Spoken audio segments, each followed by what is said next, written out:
They say the cold in Alaska doesn't just touch the skin. It gets inside you, crawls into the hollow spaces of your bones, and waits there like a quiet reminder of how fragile a human life really is. Out here, when the thermometer sinks to 40 below and the air burns the inside of your nose, you don't think about comfort or luxury anymore. You think about survival, you think about warmth, and you think about the fragile line between the living and the lost. That was thinking that night. The woman whose story I'm about to tell you. Her name was Ilara. She wasn't a native Alaskan, not at first. She came from somewhere far south, where the winters were gentle. The wind was just moved through the trees. She came to Alaska chasing a dream that foolish, a small homestead in the interior, far from the coast, where the roads turned into frozen veins of silence every winter. She came for freedom. But freedom has its price, and out here, that price is always paid in cold. Ilara's husband, Matt, had been born in the north. He knew how to build a fire in a whiteout, how to judge the weather by the way the snow sounded underfoot, how to listen to the mountains when they warned him not to travel. He taught her everything he knew, but knowledge can only take you so far when the cold turns against you. And on the night her baby was born, the cold was cruel enough to make the strongest man pray. The storm had rolled in faster than anyone expected. It came like a curtain of needles, sharp, endless, and angry. The wind howled through the seams of their cabin.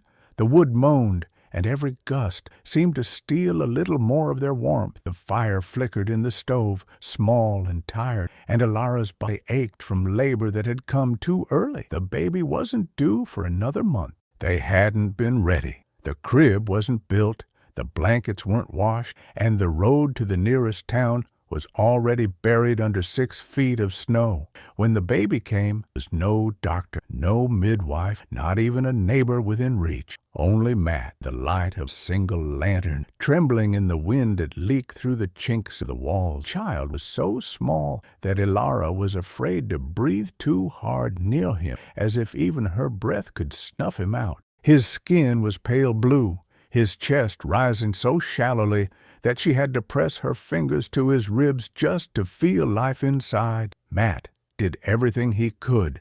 He boiled water, wrapped the baby in what little they had, fed the stove with every last piece of firewood. But the storm was devouring everything faster than they could replace. When he opened the door to fetch more wood from the shed, the cold punched through the cabin like a living thing. In that instant, Ilara felt her heart falter. She knew the fire wouldn't last the night. The baby's cries were weakening. She remembered the sound her mother used to make when she spoke of warmth. Not warmth from a furnace or electricity, but warmth that came from understanding to listen. Her mother wasn't from Alaska, but she came from a long line of women who had known how to keep babies alive in harsh winters. They had tricks, old, simple tricks that had saved lives before hospitals and incubators ever existed. So Ilara did something desperate, something her mother had once mentioned when telling stories by candlelight. She took off her own coat, the thick wool one Matt had bought her,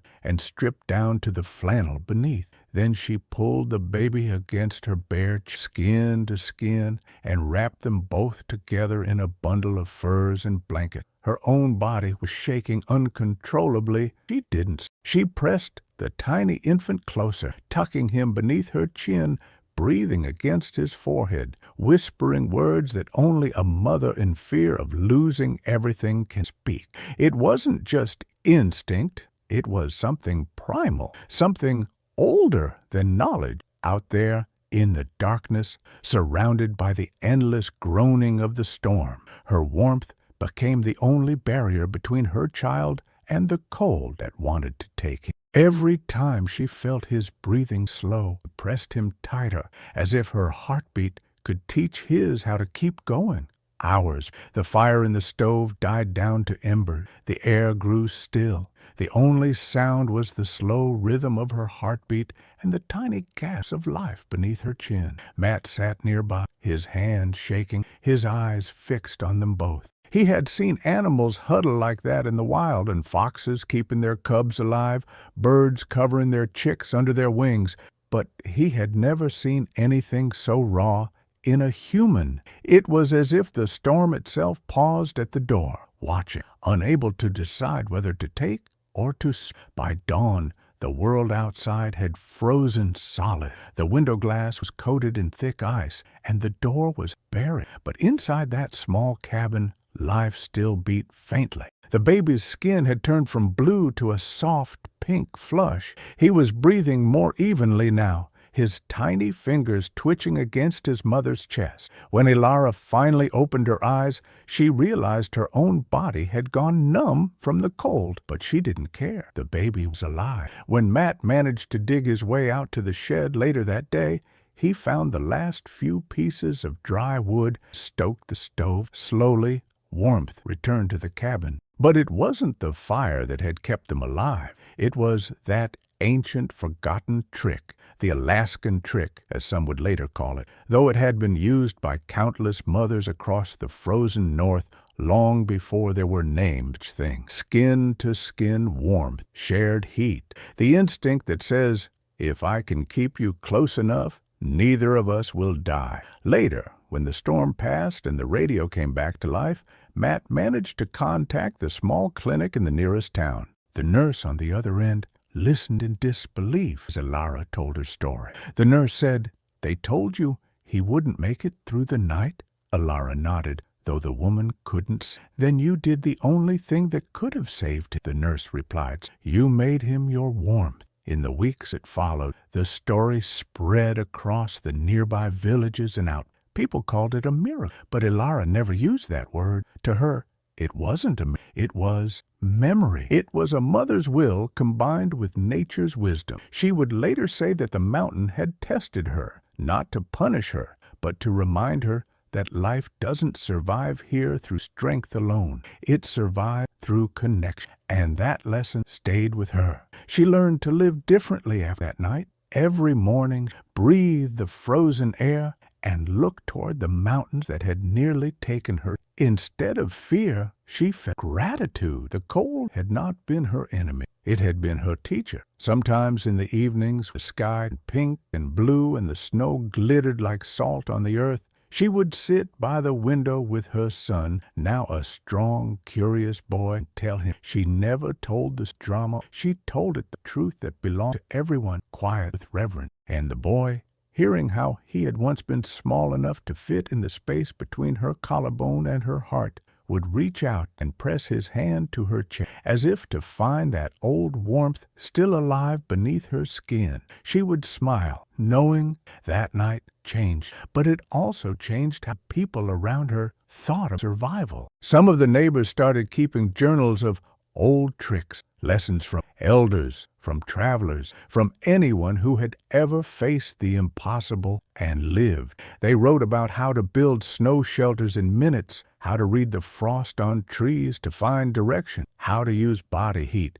when nothing else remained. These weren't just techniques, they were pieces of human memory, reminders that survival is rarely about equipment or technology. It's about instinct, love, and the courage to trust what you already carry inside you. People often imagine Alaska as a land of isolation, but that's not what it truly is. Out here, connection isn't something you choose, it's something you must maintain to survive. Ilara's story, a quiet symbol of that truth. Even the toughest trappers and hunters spoke of it with a kind of humble respect, because they knew when the cold comes for you, pride won't keep you warm, only closeness. I've thought about her many times, especially during winters when the wind cuts so deep you can hear it humming in the stovepipe. I've seen men die here, strong men, clever men who underestimated the cold, and I've seen mothers like Ilara, ordinary, frightened, trembling, yet somehow greater than the mountains themselves when the moment demanded it. She taught me something I still carry. That warmth isn't just heat, it's devotion. It's the decision to give everything you have, even when you think you have nothing left. And maybe that's what the mountains want us to understand. They don't reward strength or fearlessness. They reward those who know how to listen, how to love, how to endure quietly. Sometimes, when I tell this story to visitors, I can see the look in their eye, disbelief mixed with awe. They ask, "Did that really happen?"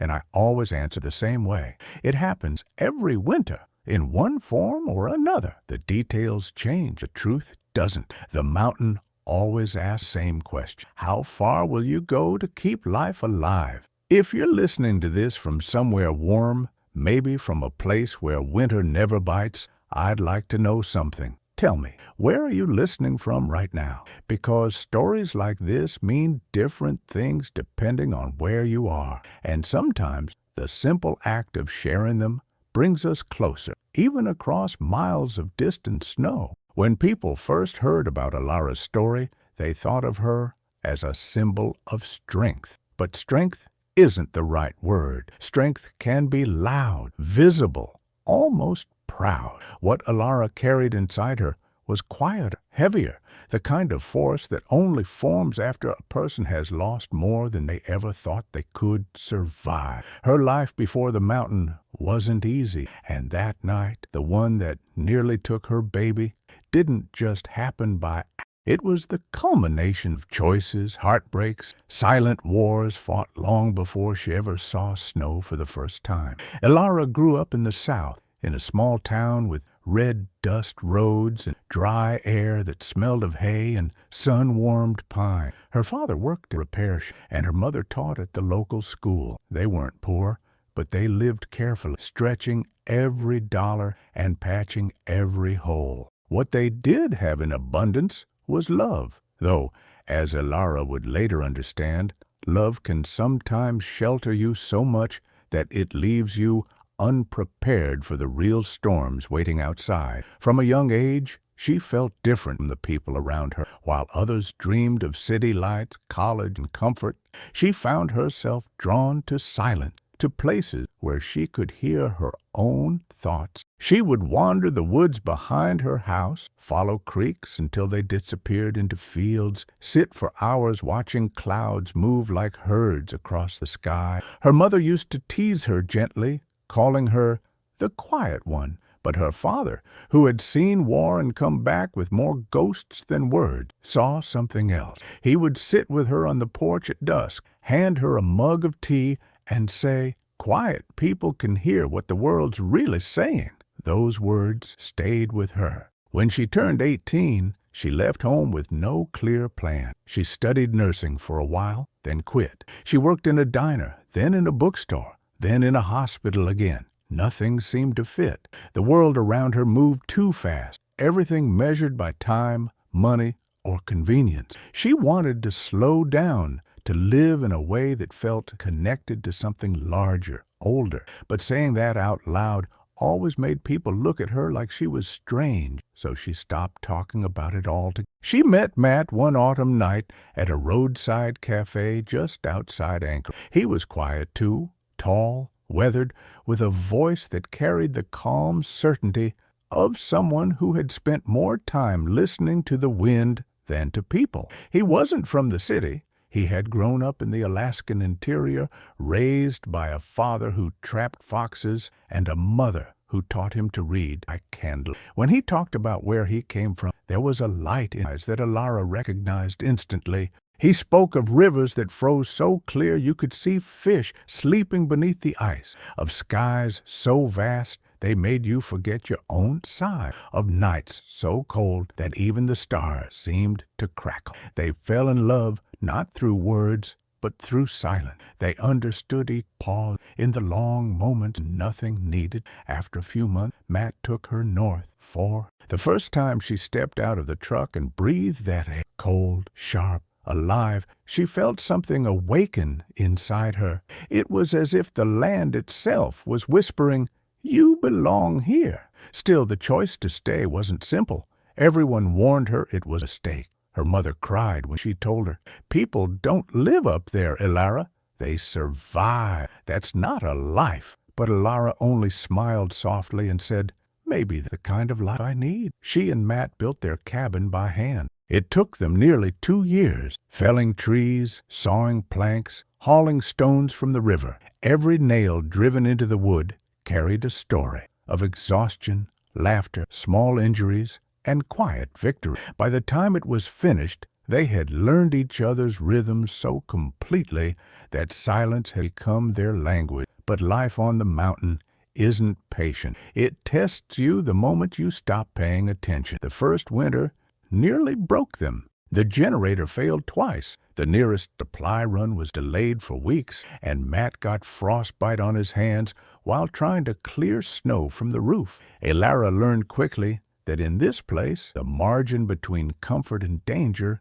is razor thin. But even when she felt fear pressing at the edges of her resolve, there was something inside her that refused to bend. Then came the miscarriage. It happened during their second winter, before the baby who would later survive the storm. They hadn't told anyone she was pregnant. They wanted to wait, to be sure. But one morning, after days of strange pains, she woke to find blood on the sheets. Matt drove her through a blizzard to the nearest clinic, but it was too late. The doctor told her it was common and her fault that these things happen. But those words did nothing to ease the emptiness she felt after. The silence that had once comforted her became unbearable. The wind sounded like mourning, and the snow that used to glisten with beauty now looked. For months she moved through her days like a ghost. Matt tried to reach her, but she turned inward, carrying her grief in a place he couldn't touch. She would sit by the window staring at the faint northern light, wondering why she had spared small, innocent. There are losses that carve you, leaving scars invisible to everyone but yourself. That was hers. When she found out she was pregnant again nearly a year later,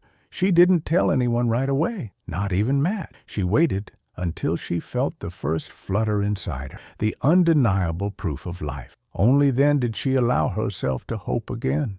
And even then, it was a cautious, trembling kind of hope. She spoke to the child sometimes, not out loud, but in her thought. "If you make it here, I'll never let you be cold," she would whisper silently. "I'll never let you be alone." That promise became her prayer. It's strange how tragedy shapes inspiration. She began studying everything she could find about childbirth and survival in remote conditions. She read old manuals, talked to elders in nearby villages, learned from anyone willing to teach her. That's when she came across the ancient method, skin-to-skin contact, used by indigenous women and Arctic mothers for centuries. It wasn't modern science. It was wisdom older than books. She didn't think she'd ever need it. But she memorized it anyway, as if something deep inside her already knew was coming. When the baby finally arrived, the one the doctors later said wouldn't survive, Elara wasn't just fighting the storm. She was facing every loss she had ever carried, every doubt, every whisper of fear that had followed her from the life she left behind. The mountain didn't just demand her strength, it demanded her surrender. Maybe that's why she survived. Because the mountain doesn't spare the proud. It spares those who meet it with humility, who understand that control is an illusion. Elara had spent her whole life trying to understand where she belonged, and in that moment, kneeling on, holding her newborn skin, belonging isn't it's a purpose. After that winter stayed, even it could have. Some people thought they were stubborn. Others thought they were running from the world. But Elara wasn't running anymore. She had found something most people never do. Peace that doesn't depend on comfort. She planted small gardens, the shorts, learned to tan, made her own candles from animals. She lived simply, but never small. Every task became a ritual of gratitude. Sometimes neighbors from nearby settlements would visit, bringing supplies or stories. They'd ask her why she stayed after everything that happened. She would smile and say, "Because this is where life began again." And when they asked if she wasn't afraid of losing that life again, she'd answer, "I already lost it once. Now I just live it, one breath at." There's a certain peace in people, a stillness that comes from walking through fire and frost, finding yourself unburned, changed. That's why her story lingered long after the storm ended. It wasn't about the miracle of survival. It was about the quiet courage of starting over and the rare kind of love that demands nothing but presence. I think that's what draws people to stories of danger, cold, not even the miracle. It's the reminder that life doesn't owe us safety, but it offers us meaning if we're brave enough. And if you're hearing this now, maybe you understand that too. Maybe you've faced your own kind of storm, the kind that takes something precious and leaves you wondering what's left. If so, you already know what Alara learned, that even when everything freezes around you, warmth can still be found not in the world, but in the heart that refuses to stop giving. If this story speaks to you, if you find yourself thinking about your own reasons for holding on, consider staying here with me. Subscribe to this channel, not just for stories like this, but for the reminders we all know that life, no matter how cold it gets, is still worth tending. Life after the storm didn't return to normal for Alara because nothing in the mountains ever truly goes back to what it was. The land doesn't allow repetition. It moves forward in quiet, relentless cycle, freezing, thawing, blooming, dying, teaching anyone who stays long enough that survival isn't about resisting change, but moving with it. That was the rhythm Alara learned to live by. The seasons became her clock.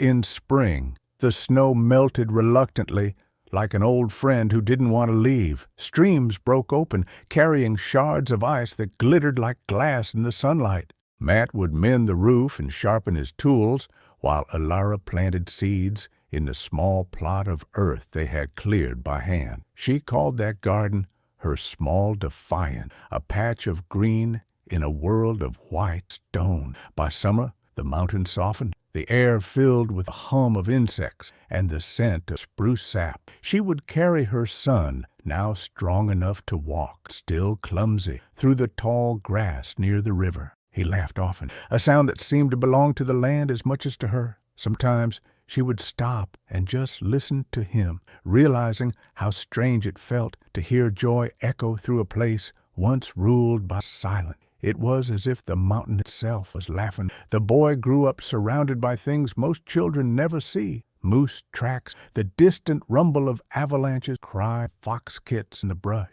He learned to recognize the moods of the sky, to tell by the wind when a storm was coming, to sit still and listen before moving through the forest. Alara taught him these things not out of fear, but out of respect. The mountain isn't dangerous if you listen, she told him. It only becomes dangerous when you forget that it's alive. She spoke to him about warmth, too, not just the kind that comes from fire, but the kind that comes from people.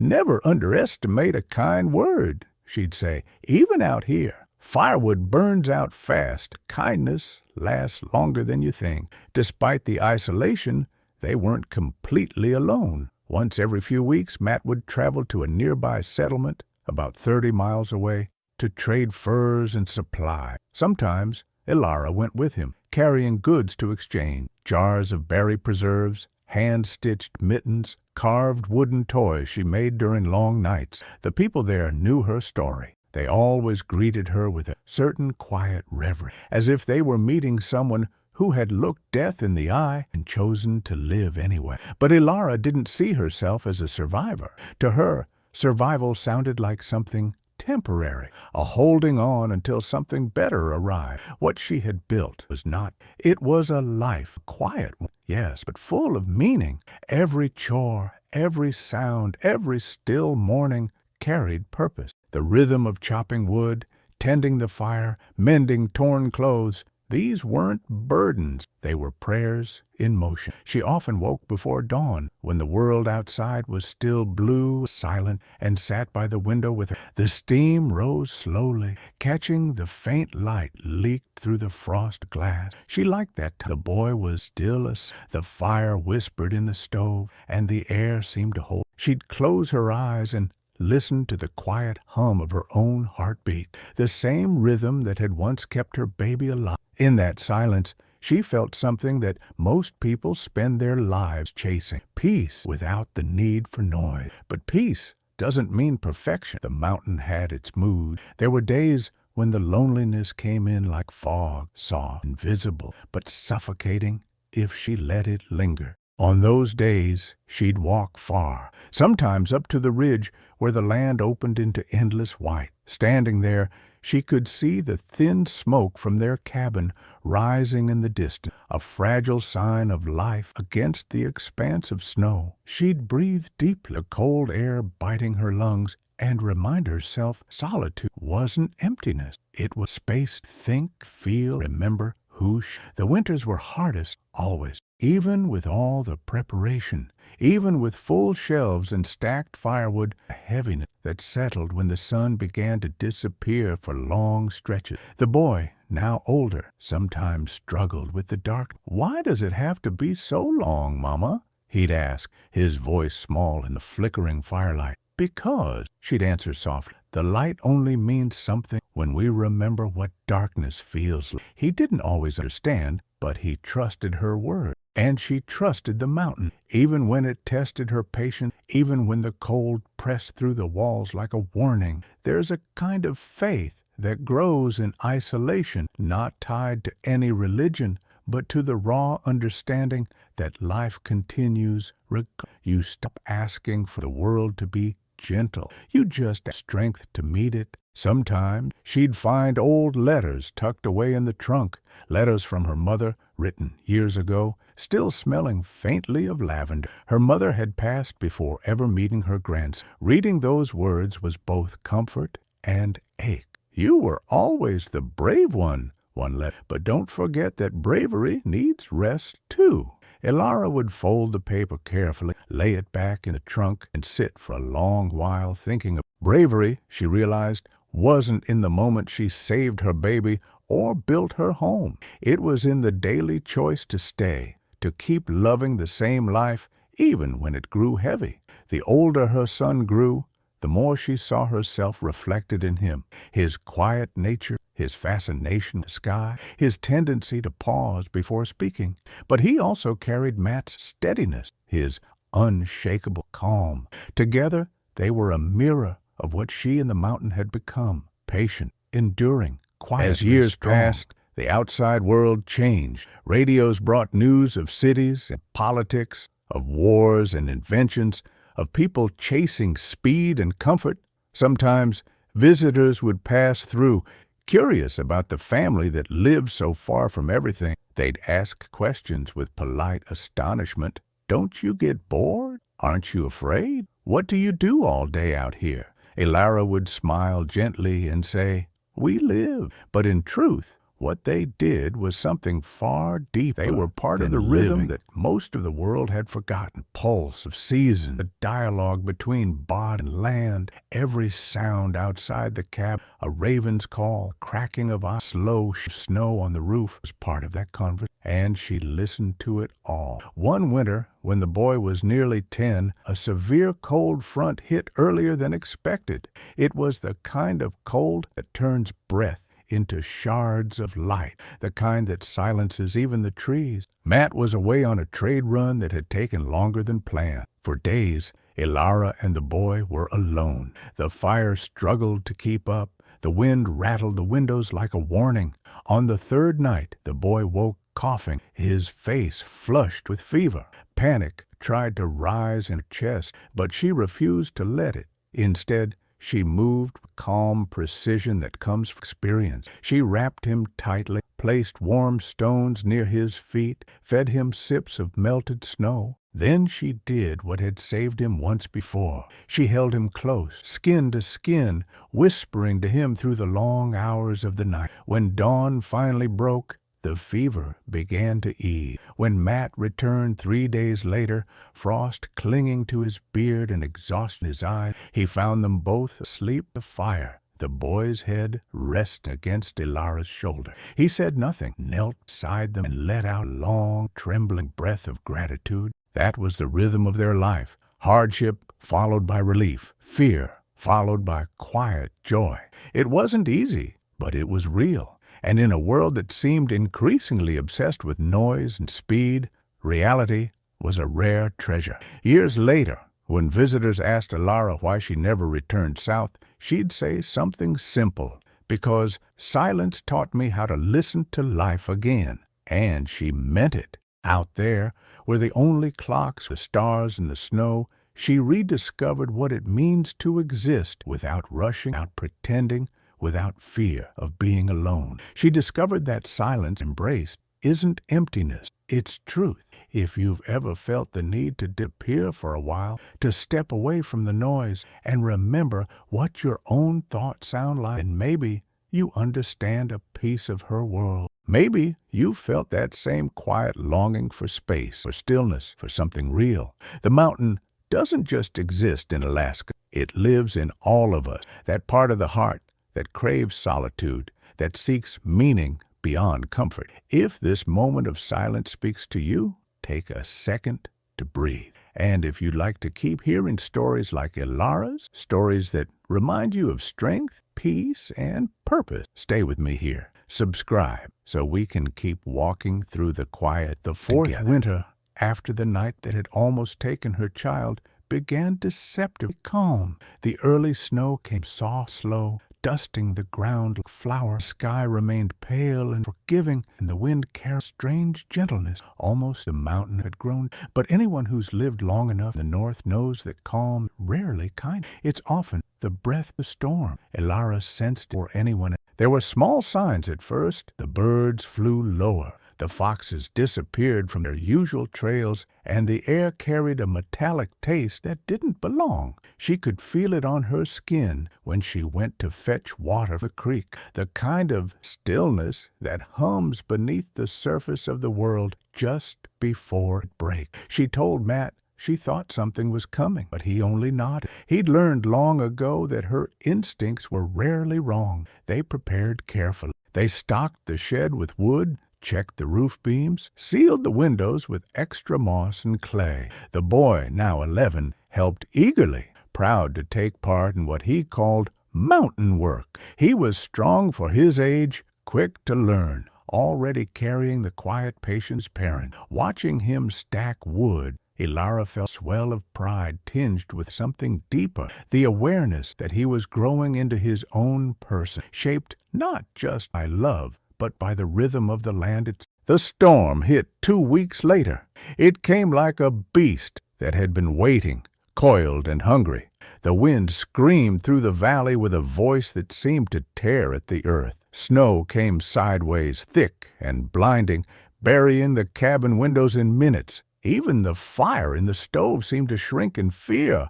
The world outside vanished completely. There was no up, no down, only a white, endless roar. For 3 days, they stayed sealed inside. The wind pressed so hard against the walls that the entire structure groaned under its weight. Matt reinforced the door with an extra beam, while Alara rationed the food and kept the fire alive. The boy tried to read by lantern light, but his eyes kept drifting to the window, where the storm clawed at the glass like an animal desperate to get in. On the 4th day, silence returned, a deep, hollow kind of silence, the kind that comes after the world has emptied itself of noise. When Matt stepped outside to clear the path, he found the snow piled higher than his shoulders. It glittered like a frozen ocean under a weak sun. He was gone for only a few minutes before Alara heard his voice calling, sharp and urgent. She rushed out, boots sinking deep, the cold slicing her face. What she saw made her jolt, a line of footprints leading from the ridge, small and fresh, not animal, but human. They followed them for a few yards until they found him, a man half buried in the snow, his skin the color of stone, his breath so shallow it was barely visible. He was dressed in layers too thin for the storm that had just passed. His hands were raw, his beard crusted with ice. Matt knelt beside him and felt for a pulse. "He's alive," he said, disbelief in his voice. Barely. They dragged him back to the cabin, stripped off his frozen clothes, and wrapped him in blankets of fire. Alara rubbed his hands between hers, whispering to him as if he were one of her own, "Stay here, stay warm, don't you go." Slowly, color returned to his face. His eyelids fluttered open, revealing eyes the pale blue of thawing ice. It took a full day before he could. When he finally did, his voice hoarse, broken like old wood. His name was Aaron. He had been traveling from the next valley, trying to reach a mining camp that had sent for help. The storm had caught him halfway. His snowmobile had failed, and he'd tried to walk the rest of the way, believing he could make it. He had been lost for nearly 2 days. Elara listened quietly as he spoke, her hands steady as she poured him warm broth. She didn't interrupt. She knew what desperation looked like. She'd seen it in her own reflection years ago. Over the next few days, Aaron's strength returned. He was rough around the edges, clearly not a man used to gentleness, but he was grateful. He spoke with Matt about weather patterns and routes, about the mining operations that had begun pushing deeper into the mountain. They're cutting roads where there shouldn't be roads, he said, digging where the ground's never been touched. Elara felt something uneasy stir inside. She had seen signs of change even before this. The occasional helicopter passing low, the distant thrum of machinery echoing across the valley. Now she understood what it meant. The world she had come to for silence was being carved open, inch by inch. When the storm cleared completely, Aaron prepared to leave. Matt offered to guide him part of the way, but Elara felt reluctant to let him go. There was something in his, a mix of exhaustion and warning, that lingered long after he disappeared beyond the weeks passed. Life returned to its rhythm, but the air carried a tension that didn't fade. One morning, while fetching water, Elara heard a deep rumble that wasn't thunder. The ground trembled faintly beneath her boots. She looked toward the far peaks and saw a faint column of smoke. Too steady, too dark. It wasn't natural. That night, Matt confirmed her fear. The mining crews had moved closer, blasting through the frozen ridges for ore. "They're not supposed to dig that deep," he said. "They're stirring things they don't understand." Elara felt anger rise in her, not loud, fierce, protective. The mountain had given her everything, life, purpose, a home, and now men were cutting into it as if it were nothing but a resource to be stripped. She didn't know how to stop, but she knew one thing for certain. The mountain never lets disrespect go unanswered. Within days, the weather shifted violently. Temperatures plunged to record lows. The sky turned a sickly shade of gray, and the wind began carrying the strange metallic scent again. Then, one night, the earth itself moved. It was a deep, rolling motion, like the ground was breathing in its sleep.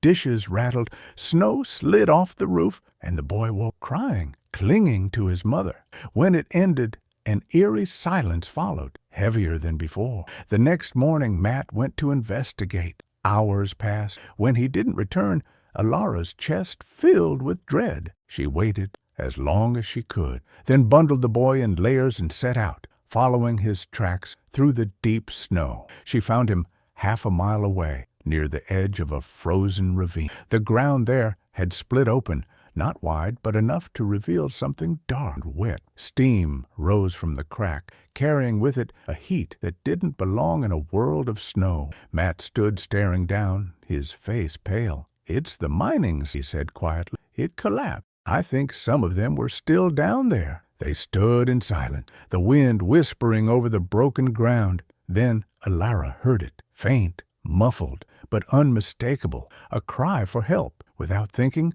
she started down the slope. The ice groaned beneath her boots, each step a gamble between solid ground and death. Matt shouted for her to stop, but she didn't. She couldn't. There were people trapped, people breathing the same air she did, people the mountain hadn't yet taken. When she reached the edge of the fissure, she could see movement below, a man pinned beneath debris, another trying weakly to dig him out. She lay flat on her stomach and called, her voice steady, "We'll get you out." It took hours. The cold bit into her hands until they bled, the boy shivering beside her as he passed her rope and tools. Finally, they managed to pull the first man free, then the second. When the last one surfaced, coughing, Elara recognized. His eyes widened as he saw her. "You again!" he said weakly. "You shouldn't be here." "Neither should you," she replied, her voice calm. "The mountain warned you."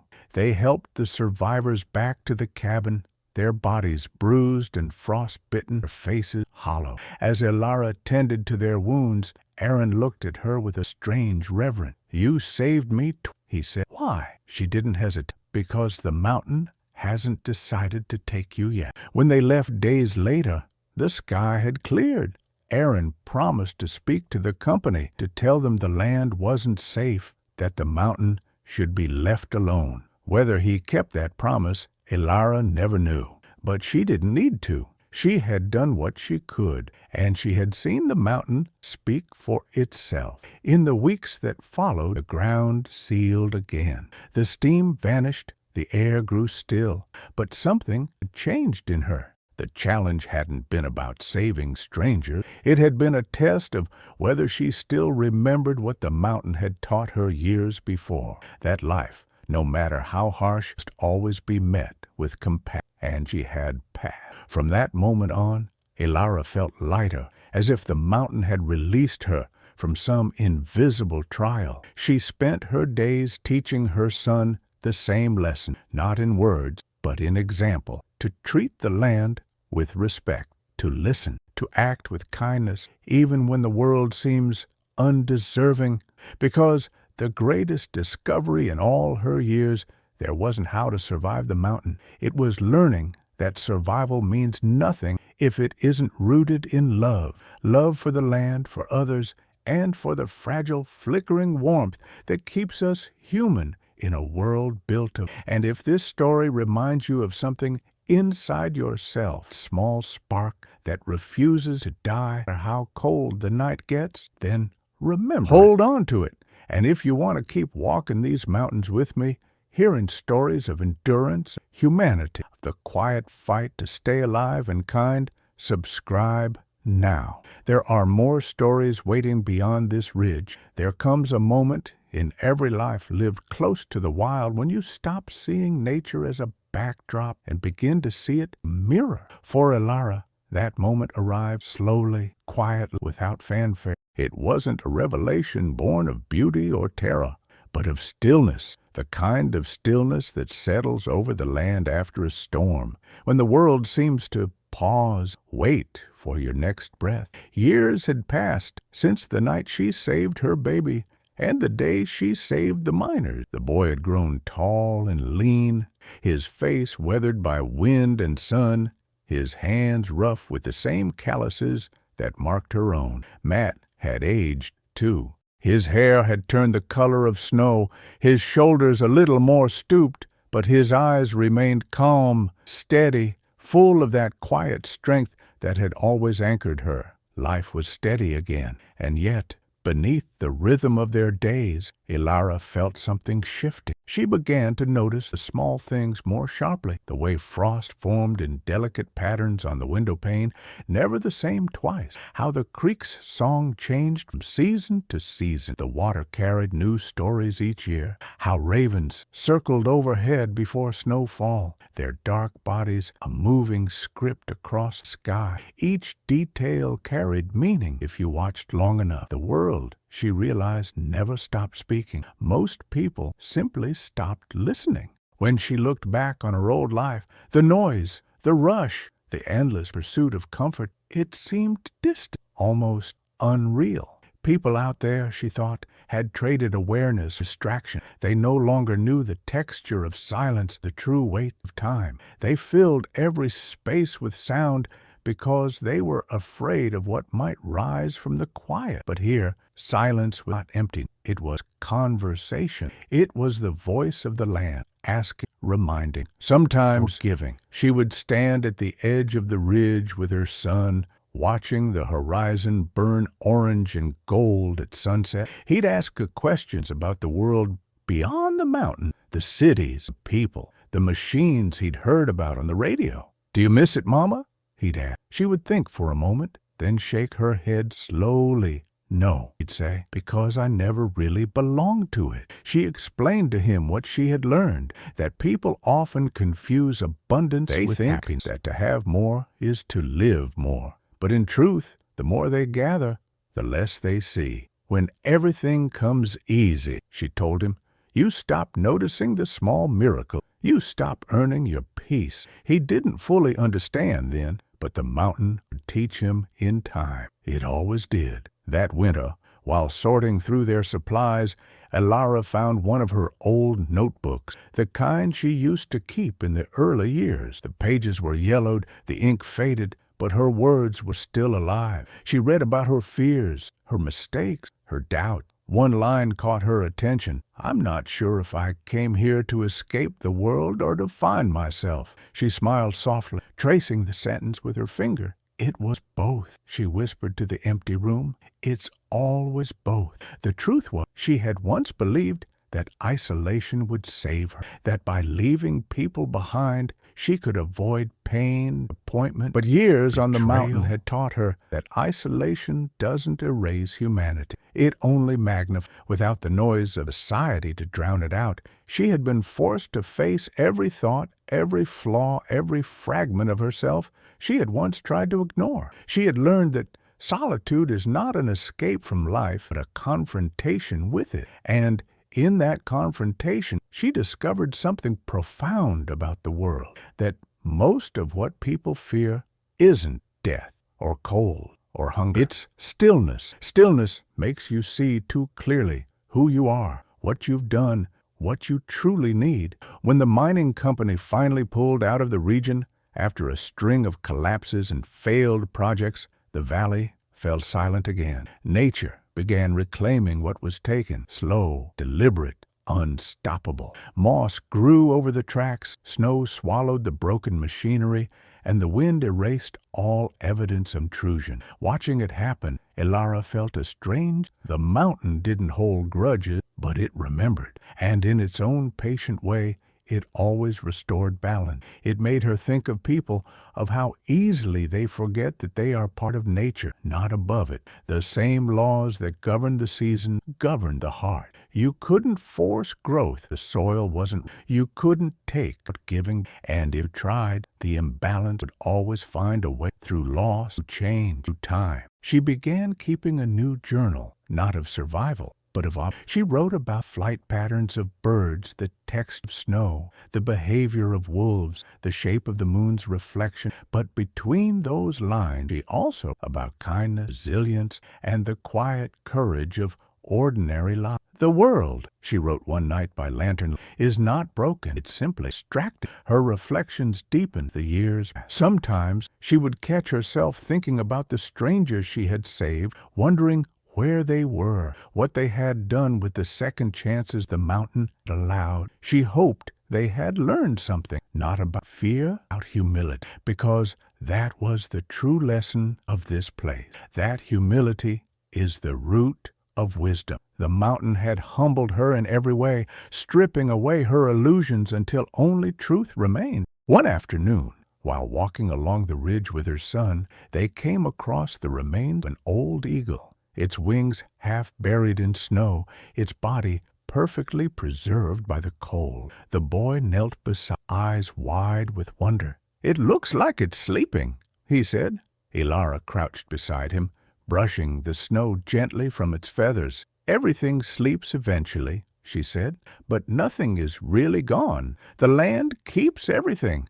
It just changes the form." He looked at her. "Will the land keep us too?" She smiled faintly. "Yes, one day. But before it does, it lets us live a little while. And what we do in that little while, that's what matters." That night, as they sat by the fire, her son asked again about the world beyond the mountain. "Do people out there know what we know?" he asked. She considered the question carefully before answering. "Some do," she said, "but they forget easily. The world makes it easy to forget." "Forget what?" "That everything we need already exists," she said. "That peace isn't bought, it's chosen. And that the simplest moments, a warm fire, a shared meal, a breath of clean air, are enough to build a life worth living."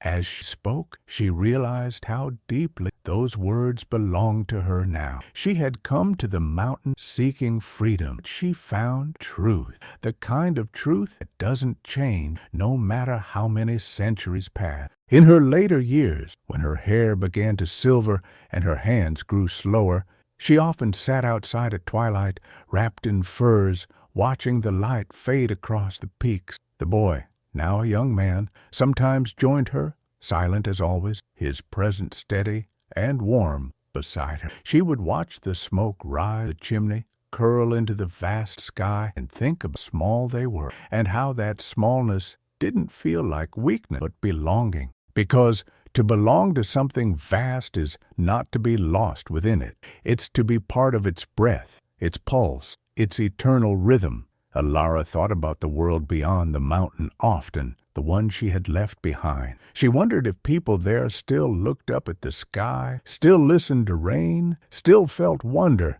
at the sound of thunder rolling across open land. Or had they forgotten, trading awe for comfort, mystery for control? If the world ever came calling again, if roads reached this far north, if machines returned to carve new wounds into the snow, she knew she wouldn't fight it with anger. She would meet it with the same calm strength she had always carried, reminding anyone who would listen that progress without reverence is just destruction.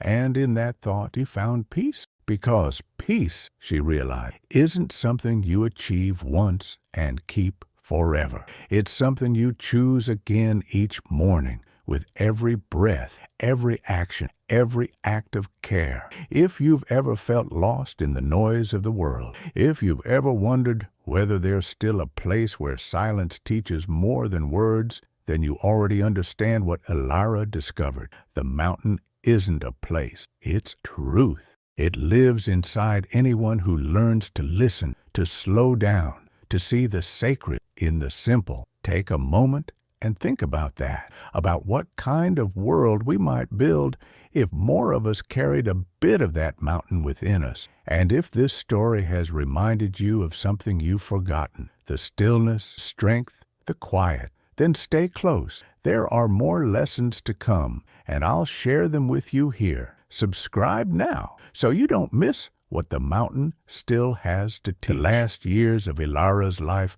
unfolded quietly, snow melting from a branch. There were no sudden changes, no grand events, no sharp edges left to soften, only a steady rhythm of days marked by the slow breathing of the mountain. The world beyond her valley kept moving forward, inventing, expanding, rushing. The time for her had long ago settled into something simpler. She measured it not by clocks or calendars, but by the turning of the season, the way the sun shifted its path across the sky, the subtle difference in the wind that told her when winter was near. Her son had grown into a man by then, tall like his father, with eyes that held the same quiet wisdom she had once seen in the mountain. He had begun to take on more of the work, chopping wood, tending to the animals, keeping the paths clear after snowfall. But what made Alara proudest wasn't his strength, it was his stillness. He carried silence like a gift, not a burden. When he spoke, his words were careful, deliberate, thoughtful, and when he didn't, his presence spoke louder than sound ever could. Matt's hair was completely white by then, his hands slower but steady. He moved through each day with the same patience he always had, fixing what broke, mending what could be mended, and accepting what couldn't. There was a softness in him now, a kind of contentment that only comes after a lifetime of labor and love. Sometimes Alara would catch him watching the horizon, his eyes distant, and she knew he was measuring what was left, not in years, but in moments worth remembering. They didn't speak much about age, death. In a place like that, death wasn't an intruder. It was part of the landscape, as natural as snow or the sunrise. Every creature that lived there, the smallest bird to the oldest bear, understood the same truth, that all things return. The mountain gave, and it took, and in between, it asked only that you live with respect. Alara had long ago made peace with that. She wasn't afraid of dying, not because she was brave, but because she had already made her peace with impermanence. She had lived fully, loved deeply, endured quietly. If there was a measure of a life, she thought, it wasn't in its length, but in its presence. How much of yourself you give to each breath, each task, each day. One autumn morning, she woke before dawn and felt the air change. It was colder, sharper, carrying that particular stillness that announces the first snow. She stepped outside, wrapped in her fur shawl, and watched as the first flakes drifted through the dark, small, fragile, and infinitely patient. They fell without sound, and in their silence she felt the mountain speaking again. It was saying, "It's time." She didn't tell Matt or her son what she felt, not because she wanted to keep it from them, but because she understood some things don't need words. They are felt, shared in glance and gesture, in the quiet moments when love speaks without a voice. That winter, she moved slower. Her hands trembled more when she poured tea, and her steps grew shorter when she walked the ridge. But her eyes, those steady, clear eyes, still held the calm of someone who has seen every season of life and learned to greet each one with acceptance. When the first deep snow came, she spent long hours by the window, watching the fade and return, thinking of all the lives that had passed through her parents, her child, the stranger she had saved, even the mountain itself. She realized that each had left something inside her, and that maybe the purpose of living wasn't to collect experiences, but to be transformed by them. Her son would often sit beside her, reading from the old journals she had kept. Some of the pages were barely legible now, the ink smudged and faint, but he read them aloud anyway, her words echoing softly in the room where she had once held him against her chest to keep him alive. "You wrote this when you were my age," he said one. "You wrote that silence is the truest language," smiled faintly. "It still is." That night, after he went to bed, she stayed awake for a long time, listening to the house breathe, the crackle of the fire, the creak of the wood, the wind brushing against the eaves. Every sound was familiar, every shadow a companion. There was nothing left to fear, nothing left undone. She whispered a small prayer, not to any god, but to the mountain itself. "Thank you." In the morning, when Matt woke, she was still in her chair, her head tilted slightly, a faint smile on her lips. The first light of dawn had touched her face, and for a moment he thought she was simply watching the sunrise. When he realized she was gone, he didn't cry. He just stood there quietly, his hands trembling, then reached out and touched her cheek, still warm from the "Rest well, my love," he whispered. "You've earned it." They buried her on the ridge overlooking the valley, the same place where she used to stand with sun and watch the sunset. The snow had fallen thick that week, and when they laid her down, it was as if the mountain itself wrapped her in its arms. There was no priest, no sermon, no grand farewell, only silence, the sound of wind through the trees, and the faint cry of a raven circling above. Matt carved a small wooden marker, set it at the grave. He didn't write her name, only one sentence. She listened, the mountain answered. After that, life continued, quieter, slower, but not empty. Her son took over the cabin, building new walls, planting new gardens, raising his own family. He taught his children the same things his mother had taught him: how to read the sky, how to listen to the wind, how to treat the land like something alive. Sometimes, when they asked him about their grandmother, he would tell them stories, not of her death, but of her life. He told them about the night she kept him alive with nothing but her warmth, about the storm that buried their home, about the man she saved twice, about how she taught him that silence wasn't loneliness, but connection. And when he spoke of her, he didn't speak with sadness. He spoke with gratitude, because she hadn't just survived the mountain, she had become part of it. Years later, travelers who passed through that valley would sometimes speak of a strange peace that seemed to settle over the land. They said the air felt gentler there, the light softer, the snow quieter. Some claimed that on clear nights, when the wind was right, they could hear a faint hum in the distance, like a voice carried by the air, calm and low, telling them to slow down, to breathe, to listen. Maybe it's just the mountain, or maybe it was her. Either way, her presence remained, not as a ghost, but as a whisper in the fabric of the land, a reminder of the woman who once learned to speak the language of silence, and in doing so, taught others to hear. And that is her true legacy. Not the story of survival, not the miracle that saved her child, but the truth, the simplest, holding, listening, enduring, the ones that carry the deepest power. The mountain will forget your name, but it will never kindness. Every act of care, every breath of gratitude becomes part of its memory, and in that way, we never really vanish. We return to the earth, to the snow, to the silence, and from there, we keep speaking in ways the wind understands. So if you ever find yourself standing somewhere quiet, far from the noise and rush of the world, close your eyes for a moment. Listen, you might hear her there, not as words, but as warmth. The same warmth that saved her child, the same warmth that built her home, the same warmth still lives inside every one of us. And if this story has reached you, if it has reminded you of something pure and steady within yourself, then let it stay with you. Let it change the way you see the world. Slower, gentler, truer. Because we are all living on our own mountain in one way. And sometimes the only thing that keeps us alive is remembering what Elara knew so well. That silence isn't the absence of life. It's where life begins. So take a breath.